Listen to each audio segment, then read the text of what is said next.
Good morning, good afternoon, or good evening, everybody, depending on where you're from and when you're watching this. My name is Garrett Zimmer, and I am one of the founders of MinecraftEdu Chat, and this is MinecraftEdu After Chat. And we want to welcome you guys. We decided to play around with the fun effects on here because today's topic is all about play and building a culture of play for ourselves, not just within the classroom, but outside of the classroom as well. And we covered a number of amazing questions. It was just Mark and I hosting for the evening. We had such a fantastic Twitter chat, and this is the plays after that Twitter chat where it runs for an hour, where we come here for about a half an hour and give you guys the highlights of everybody's amazing comments and amazing interactions during that Twitter chat. So we'll cover the same questions that we covered during the chat. It just gives you guys another way to go about it. So, Mark, my trusty faithful Steve, doggy. You're gonna have to tame me with a bone. Doggy cat in the hat. I love it. I love it. Thank you for thank you so much for joining us tonight. I'm Mark. I'm a 5th grade teacher, and yeah, tonight's chat was all about play, and we had a fun time. It was a fun chat, Garrett. I really enjoyed it. It was amazing. Yeah. So I mean, I want to get started even with our intro question. Just listening to who do you play with? Who do you most enjoy playing games with? I thought we got some great responses, and it was great to hear how many teachers do enjoy playing with their students, but then also, just getting all that stuff about playing with the family, playing by themselves. It was great. It was a great chat. I really loved hearing all those things. Yeah, and I think one of the things that came up really, really a lot, I shouldn't say really, really a lot. That's just like poor grammar. Who cares? I'm a pirate. I can talk how I want. One of the things that really came up a lot in that was teachers are talking about playing with their students now. And I think that is absolutely phenomenal. It's absolutely fantastic to see teachers actually engaging in not just learning play, but play with their students. What do you got there? All right. Mark is just going crazy. He's got everything going on there. There you go. We'll go with the sound, and that was a little bit too loud. Okay. So yeah, back to a little bit of seriousness, although we are discussing play, and I think play is just such a unique and important topic that oftentimes Mark and I, when we were coming up with these Twitter questions, we were talking about the idea of allowing yourself to play. And this is something that is very, very important to do, is, and sometimes we have to get into that state where we actually allow ourselves to play, allow ourselves to have that time to just have fun and joke and fool around and play with our YouTube effects or play with our Google effects. Right?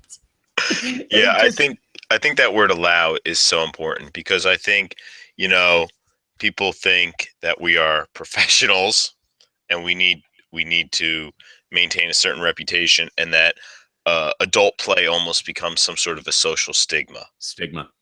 And I think play is so important. You and I have been talking about getting healthy and going to the gym, and they say laughter is so important, and play is just part of that, and it should be embedded in our daily routines, in our daily lives, just like going to the gym and getting healthy. It's just another healthy outlet for stress relief. So many educators just talked about the importance of play and the healthy benefits that it has in relieving stress and feeling better about themselves.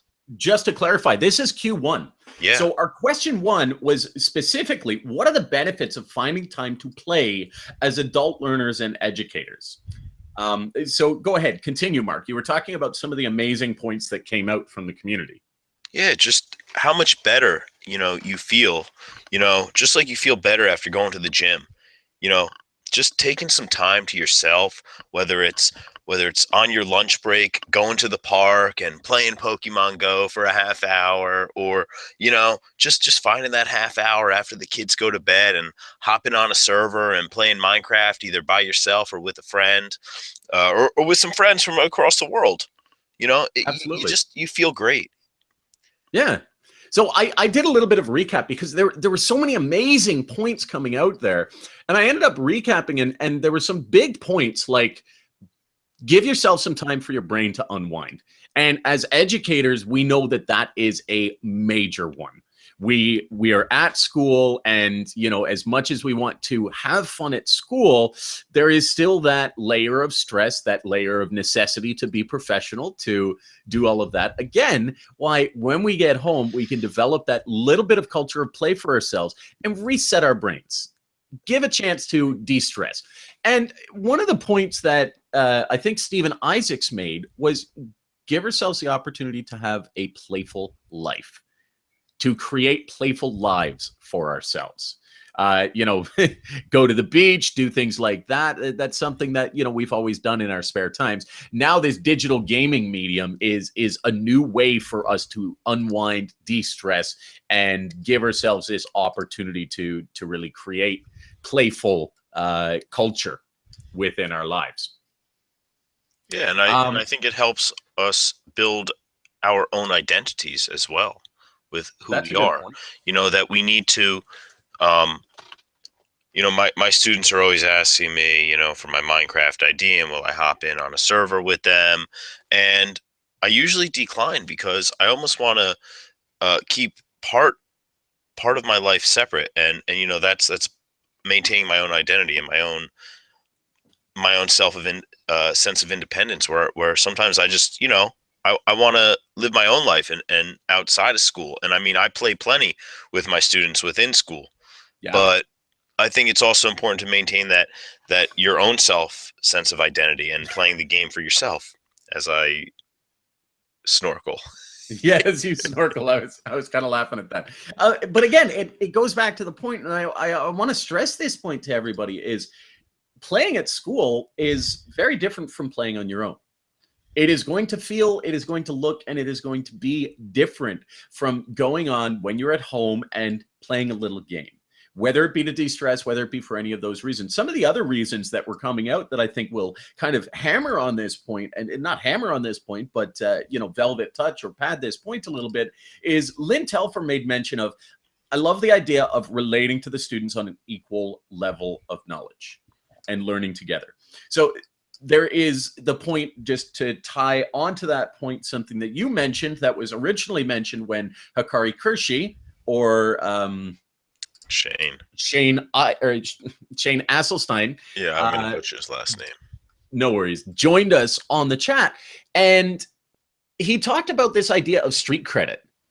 And a lot of teachers brought this up when their kids first learned that they played Minecraft, when the children first learned that they played Minecraft. There's this immediate street credit. There's this immediate relationship that you develop, this trust based on, as we've seen before, shared experiences. And I've said before, this concept of a language, a shared language, which Minecraft is. And I think those really hammer on the idea that if we play on our own, we get value out of it emotionally, physically, mentally. We prepare ourselves for our students, and we also put ourselves into a place where we become a little bit more equalized and a little bit more humanized to our students, which is a great position to be in my opinion.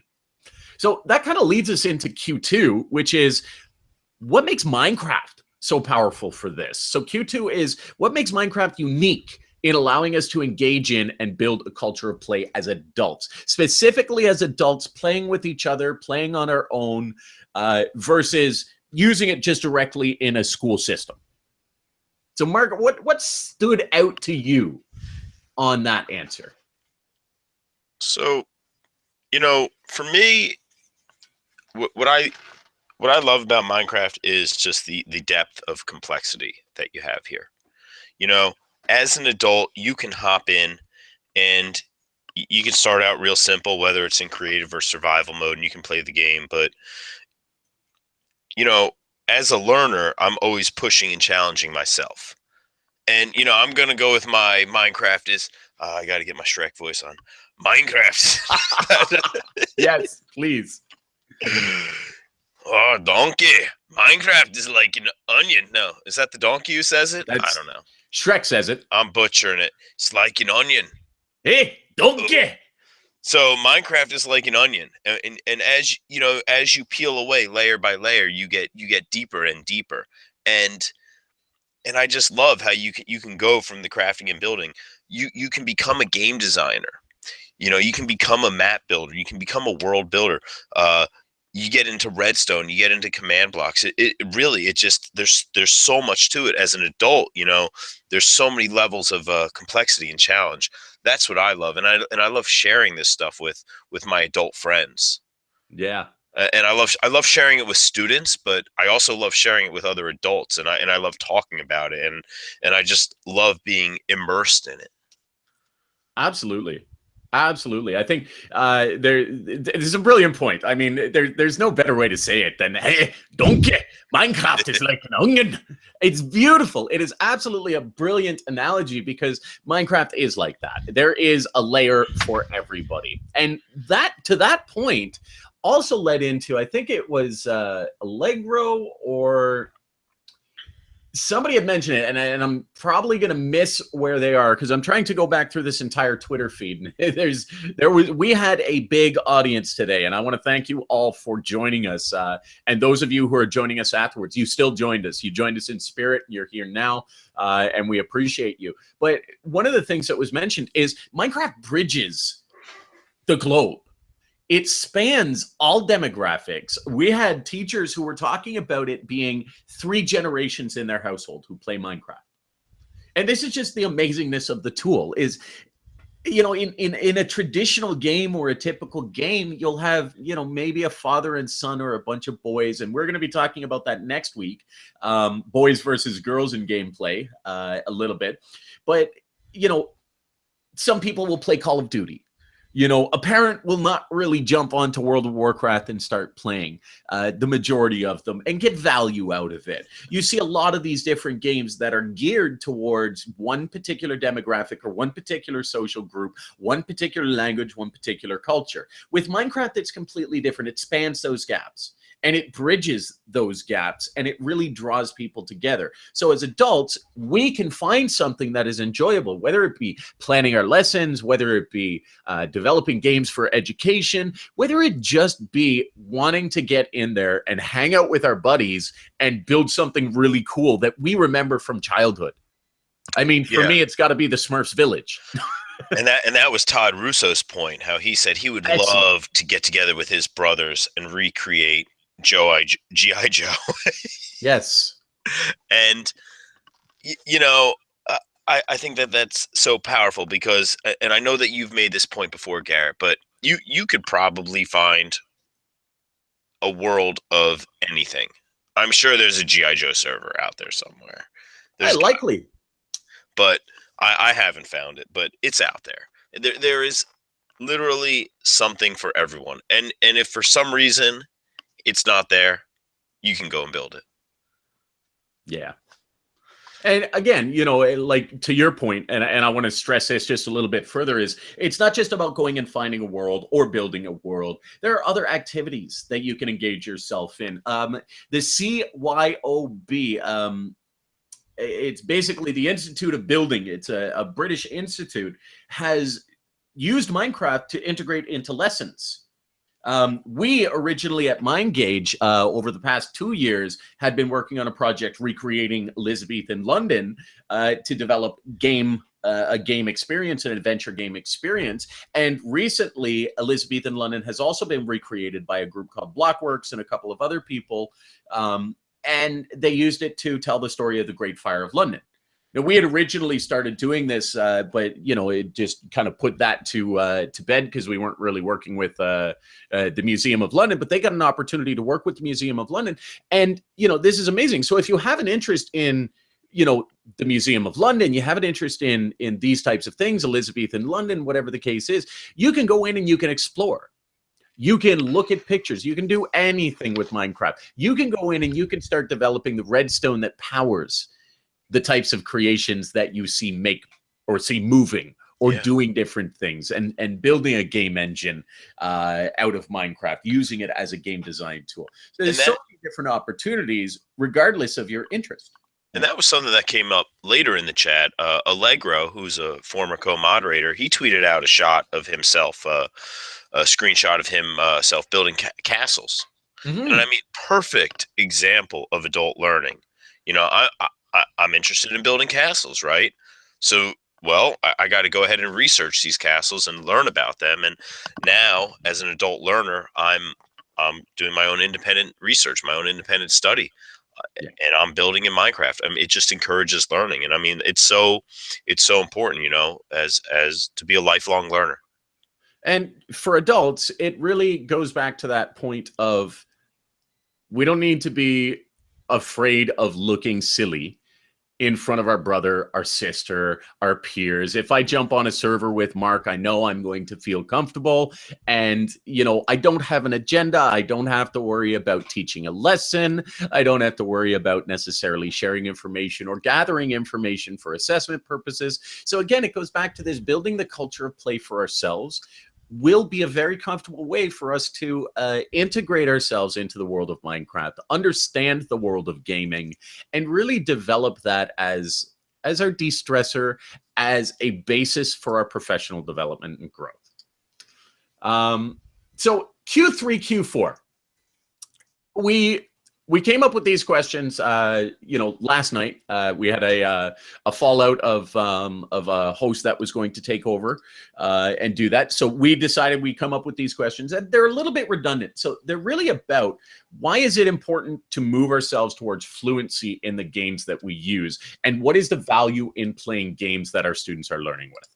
So when we're talking about Minecraft, if we're bringing Minecraft into the classroom, why is it important that we actually play the game and understand the game and get a little bit deeper into it than just sitting back, drafting a lesson, and throwing it in front of them?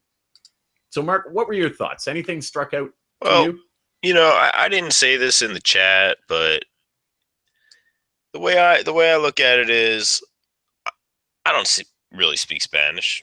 You wouldn't expect me to teach a Spanish class, would you? Nope. I mean, I guess I could put kids on a Spanish-speaking app and they could learn it, but that's not teaching. And I think the same is true for uh, game-based learning. You need to have you don't need to have mastery, but you need to have fluency. And I think I look at that playtime as prep time. And it is, it's important to develop fluency so that, this is a topic that you've hit on so many times, Garrett, but that as a teacher, if I'm not fluent in the game, I cannot be a designer. I cannot be that lesson planner, that builder. I need to have a certain level of fluency in order to understand the game, understand the game mechanics, so that I can craft and design meaningful lessons that are relevant to my students. And let me clarify my point there as well. It's not that you can't, because any teacher can look at Minecraft and say, okay, I see where this will connect to my lesson that I want to do. You're But absolutely right.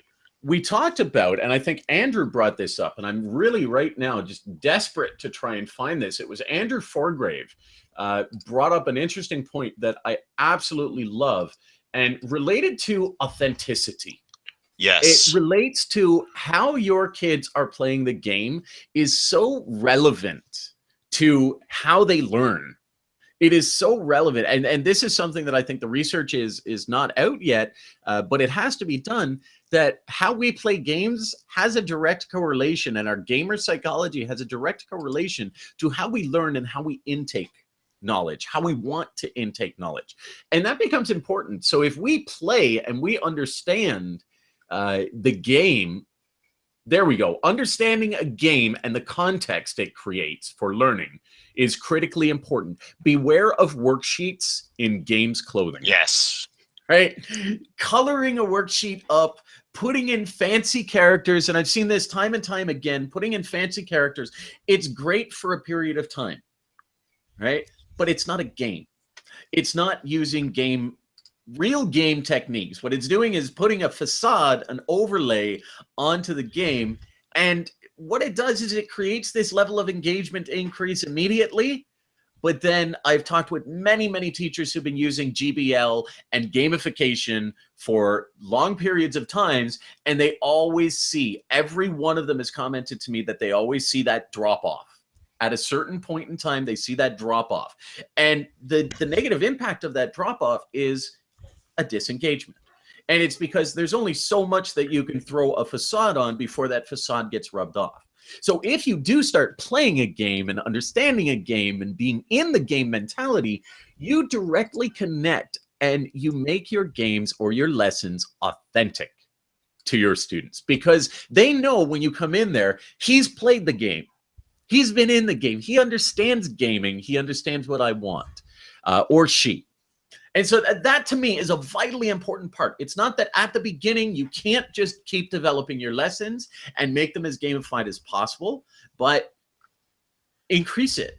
And one of the ways that we can increase it is, like Mark said, you know, when we're going to the gym, we're building muscle. When it comes to gaming, we're building professional growth. We're building professional development. We're getting ourselves into the mindset and connecting with students. We're building muscles in our thumbs too. Absolutely. And absolutely. You know, Derek, our fingers if you're using a mouse. Derek Thompson, who new to the chat but had some great points. For question 3, he said, I think the best value is thinking like a kid sometimes. If I enjoy playing a game, then that motivates me to teach it. Yeah. And I mean, I replied with one: empathy. You know, you're empathizing with your kids right there. I mean, brilliant. You know, I love that. And I think that that's so powerful that, you know, going back to gamer psychology, it's what he enjoys most out of the game, but he's able to then draw that out of the game and then incorporate it into his game-based learning lessons. Yeah. And it's so important because, you know, I loved that point, and I know I retweeted and quoted that point as well. It's such a brilliant way of saying it, is you get yourselves into the mindset of the child, and being able to think like a child is just, it's so powerful. And I'll be honest, you know, we're talking about building a culture of play. I'm a player. I have a brilliant life. I am always smiling. I am always happy. And I see lots of other gamers who are often happier. In fact, I was watching a documentary the other day on video games and its transition. And I would encourage everybody to watch this. It's on Netflix and it's called Video Gamers, I think, or Video Games or something like that. I'll have to look it up and share it with everybody on Twitter. But it talked about sort of the evolution of things. And there was this one game designer who had fallen down a set of stairs, had a stroke, and was literally in the hospital. And, you know, this is for many, many, many days. And he was feeling so down, so depressed, so low, so upset, until his friends started bringing in games that he could play. Yeah. And it just really brought himself back into this happy state of mind. And when do you see a child who's not running around happy when they're playing? Yeah. So again, you know, building this culture is so vitally valuable and beneficial to our health, and get ourselves into the mindset of kids. I think that's a pro thing. I think that's a beautiful thing. Yeah. So, I mean, question 5 was just, you know, how as educators can we engage with each other to play for both entertainment and professional growth? I think that there was some amazing opportunities that came out. And of course, we're going to be pro Minecraft here, because as we talked, some of the benefits of Minecraft are the fact that it bridges all these cultural gaps. It bridges these social gaps. It not just bridges those, but it also bridges global gaps. So I can jump on a server and feel like I'm there in the room. I may never have met Mark face to face, but if I'm on a Minecraft server with him, I feel that direct connection. And that is building a relationship. And so what we encourage everybody to do is look back through the chat. The Twitter chats are hosted, and we put up the relevant link in the description for the Participate Learn. You can go back through that chat and see all the wonderful people who are contributing to that chat. And hopefully you can join us next week. Reach out to them. Say, I'd like to play with you. You seem like a really cool person that I could learn stuff from, and I'd like to play with you. The other options that were suggested is there's a number of different servers. And again, I encourage you to go back through the Participate Learn Archive document, follow the chat for Q5, and you will find all these different servers that have been built specifically for teachers to connect together, specifically for adults to come together and play together and learn together and have fun together. So lots of those servers out there. And of course, there's also Mark, you know, the server that you're working with, and Mark C. author. Yeah. Mark Cheverton, author of a set of Minecraft novels. Yeah. So, you know, Mark and I were discussing just we want to get teachers more involved in Minecraft and not just talking about it and not just maybe trying to bring it into the classroom, but get them to truly play the game. And I think sometimes it can feel intimidating. You know, as an adult, you're not an expert in the game. Maybe you don't know how to connect or how to find servers. So Mark and I, mostly Mark, I'm just kind of along for the ride. We put together this Minecraft for Teachers server, and the whole purpose is it's a safe place, it's a comfortable place for teachers to come and to learn. And we're putting on I'll be putting on a PD about once every other week, but it's not my server. It's not just Mark's server. Anybody, you know, once we know that you're an educator, we will whitelist you. We will invite you to the server. You can come whenever you want. If you want to host your own PD, if you have a map that you've built that you want to share with other teachers or teach them how to do a lesson within Minecraft, we will upload your world and you can host it. We don't need to be there. You can hop on the server, we'll upload your map, and you can teach your lesson. So it's really for any educators. It's for just continuous 24/7 professional growth for whoever wants it. Yeah. We have a website with a calendar, so if you want to sign up and put your PD up there, go ahead. And I believe that there's a survival world. We have in there as well. We have a survival world, and build plots. Pardon? Build plots. Yeah, we have a survival server and a creative plot server. Yeah. So what these are, and I'll just clarify for those who may not have an understanding yet, is a survival world is basically, it's a gigantic world, open-ended, you know, never ending, where you spawn in a certain spot and you've got to survive. So you've got to punch your blocks, you've got to punch your wood, you've got to gather your materials, do your crafting. And this is the true game of Minecraft. This is, you know, the creative side is a secondary addition to Minecraft, and typically not something that you'll find in most survival games as they were created, but Minecraft allows that opportunity. And so you can go in and survival, and this is playing the game. So grab a couple of friends and see how you can survive together as an opportunity. The other side is creative plots, which really allows you to get a particular spot, a plot, and just build to your heart's content. And the cool thing is there's possibly 10, 20, 30, 40, 50 other people who may be on that same server building in the plot next to you. So you get to see other people's creations and see what they've built and change it every week and break it down and build it back up. So that is just a couple of examples of how you can play. I do want to go over and talk a little bit about some of the other servers out there, but Mark, I interrupted your point. No, I think what you said is, you know, completely accurate. I mean, tomorrow we're doing something on, we're talking about westward expansion. So we're going to start out in creative, and we're going to, you know, talk about farming, and we're going to teach teachers about farming. And then the actual lesson that would be for students would be to then put the students into survival mode and have them survive and have them spawn in an area near water, grasslands, and a forest. And so it kind of recreates that the landscape of 1800s America. So that they have to survive, and they have to survive in survival mode, and, you know, get their farm up and get their shelter up. And there's going to be kids who don't survive, but it's part of the learning. And, you know, of course, you can incorporate other aspects. So that's just that's just a hint into preview of the lesson. But, you know, one other server that you had mentioned servers. One that really popped out to me was gaming EDUs. Gaming Edus, yep. Andrew Forgary mentioned that. Yeah, it's hosted by a group based out of, I believe it's the University of Toronto here in Ontario, Canada, right near me. So I'm really interested in seeing what they have. I'm going to try to hop on their server as well. Excellent. There's also a server set that's been going for many, many years. I believe it's hosted by Lucas Gillespie. Okay. called EduRealms, MC. Yes. And it's a place where students and teachers are all able to participate in the exact same server. And what you'll find with these servers is not everybody will be on at the same time, but you'll meet so many new people. And if you can jump into conversations with people, talk about like-mindedness, like-minded things, that is the key to building your own culture of play.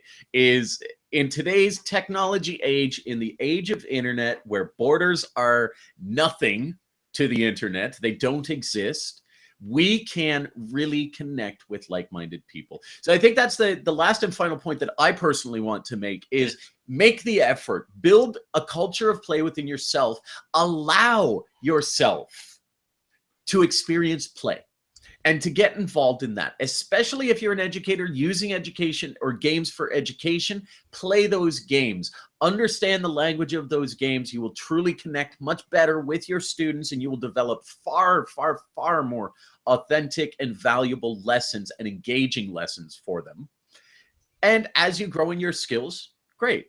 But also take time for yourselves and connect. Look at Participate Learn, look at the chat transcripts, connect with some of those people who had been experienced and working on these things and talking in the chat and sharing their voice. Connect with them. I can guarantee you, you won't find many who say, no, I wouldn't want to take the opportunity to play with you. So take that opportunity, allow yourselves, give yourselves that chance. Mark, final wrap-up thoughts. Yeah, you know, the same thing. Just get out there, have fun, and remember what it's like to be a kid. You know, just have fun. Just have a good time, and you know, have fun with your adult friends, have fun with your students, and you'll live a happier life. From the mouth of Tony Robbins. I love it. Well, listen, this after chat, I think, went really, really well. We kept it on time. Next week's chat is going to be fantastic, and it's not one that you guys want to miss. We are bridging two topics from last week, talking about the whole family being involved. Today, talking about adults being involved in building a culture of gaming. And next week, we're talking about the whole child, using game-based learning to support and promote the whole child. We've got a great lineup for you. Mark, why don't you tell us who's going to be on next week? Yeah, we're getting taken over by West Windsor Plainsboro School District right here in New Jersey. We'll have David Adderhold, the superintendent, Carl Cooper, a social studies supervisor, and Rebecca McClelland, who is a veteran teacher of like 20 years. And they are huge advocates of whole child. White House Award winner as well. Yeah. Highly distinguished educator. They've hosted many Twitter chats on whole child. They have published articles for the ASCD. Excellent. David Adderhold is a TED Ed innovator. He's won the TED Ed Innovator Award for his work with the child. So we got an awesome chat coming up. Yeah, you don't brilliant lineup. Yeah, yeah. Don't want to miss it. So that's going to be next week's, and then the following week we're not sure, but we'll announce that next week. So I think we'll wrap it up there. For those of you guys who made it through to the very end, thank you very much for sticking around. I hope it was valuable, and I hope that you guys have an opportunity to engage with us in the comments section. Leave your questions, talk about it, look for other people in the comments section. Just leave a comment and say, hey, I'd like to find some like-minded people to play with. Here are my interests. Here is, what I want to do. And we will make sure that we get those out. The other options is you can follow me on Twitter at PBJellyGames. You can follow Mark on Twitter at mgrundell, and I'll just pop him up there. You should also follow the hashtag MinecraftEdu. It won't fit on my name without going below the bar, so I couldn't put it up there. But yeah, that's about that. I want to thank all of you guys who have joined us. And you can find us every single week using the hashtag on Twitter, hashtag MinecraftEdu. Make sure that you guys take a look at the chat transcripts via Participate Learn, where we also collect all of the resources. And I do want to thank Participate Learn for or Participate Learning for all the work that they do, the tremendous effort that they do supporting the chat by collecting all of those resources and transcripts. Yep. I am going to say goodbye, but I want to allow Mark to say goodbye first. Well, thank you, and signing off. Have a good night. Thank you, guys. We'll see you in the chat. All right. And from PB Jelly Games or Garrett Zimmer, I want to say thank you. And remember, get out there and play. Yeah, have fun. See you next week.